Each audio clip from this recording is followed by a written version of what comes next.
26 reasons why the Book of Mormon was likely not historical, but a 19th century origin in less than 5 minutes. Number 1. The King James Bible. Large portions are copied nearly verbatim, including errors of the KJV translation. Number 2. Deutero-Isaiah, quoted in the Book of Mormon, even though sections were written after Lehi left Jerusalem. Number 3. The long ending of Mark, a late biblical addition not found in the earliest manuscripts, yet it somehow appears in the Book of Mormon. Number 4. The popular Mound Builder myth. Common 19th century beliefs held that Native American mounds were built by a lost white race that were eventually killed by a dark people, mirrored in the Nephite Lamanite Book of Mormon narrative. Number 5. The Clarke Bible commentary. Recently uncovered evidence suggests Joseph borrowed exact phrases from Clarke's commentary for the Book of Mormon and the Joseph Smith Bible translation. And even some of those phrases were shown to be inaccurate by modern scholarship and the Dead Sea Scrolls. Number 6. Lucy Mack Smith's recollections. She said Joseph frequently told stories about Native Americans and ancient civilizations long before translating the Book of Mormon.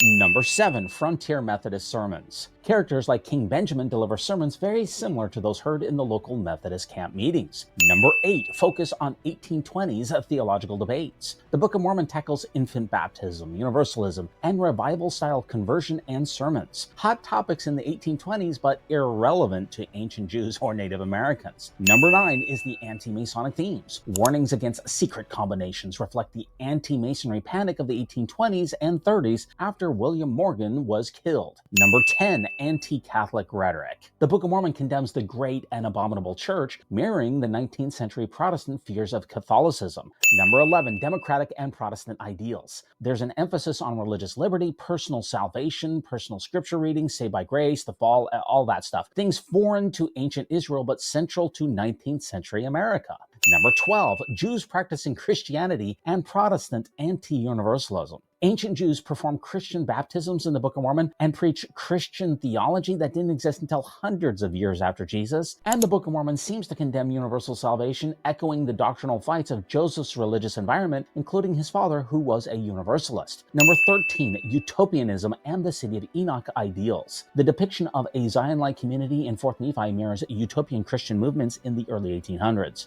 Number 14. The old world animals and materials that somehow find its way into the pages, including horses, chariots, elephants, sheep, steel, wheat, and other items unknown to pre-Columbian America, and fails to describe indigenous animals, plants, etc. Number 15. Nephite coinage and economic models. The book describes complex monetary systems resembling early American capitalism, and it fails to show what ancient America did use, like cocoa beans for trade. Number 16. Isaiah as modern commentary. Isaiah is used in ways that reflect a 19th century Protestant proof texting, not ancient Hebrew interpretation. Number 17. Use of modern English. Phrases and grammar reflect 19th century English and the theology discussed in, wait for it, the 19th century.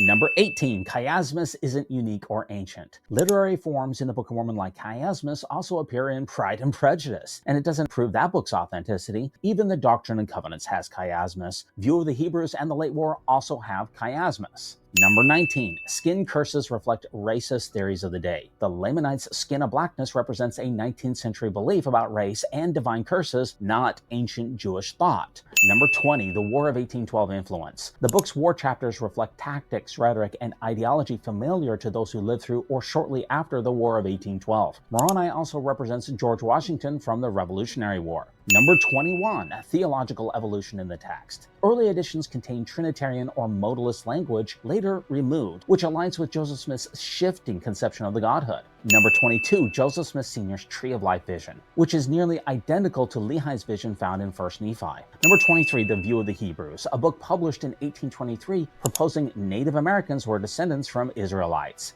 It isn't a direct plagiarism, but it does parallel the Book of Mormon in migration stories, battles, lost records, and religious themes, and much, much more. Number 24, the Book of Napoleon. Also not a plagiarism, but another 19th century text written in pseudo-biblical style that shares linguistic patterns with the Book of Mormon. Number 25, the Late War. Also not plagiarism, but another pseudo-biblical war history used in schools during Joseph Smith's time, showing strong textual and thematic parallels to the Book of Mormon. And number 26, the Book of Mormon originally included outdated folksy language of the 19th century. And there you have it, folks, the top 26 reasons that the Book of Mormon is most likely a 19th century composition rather than an ancient text. Like and subscribe. Mormon news roundup, buckle in tight. The truth shines brighter than a Salt Lake light.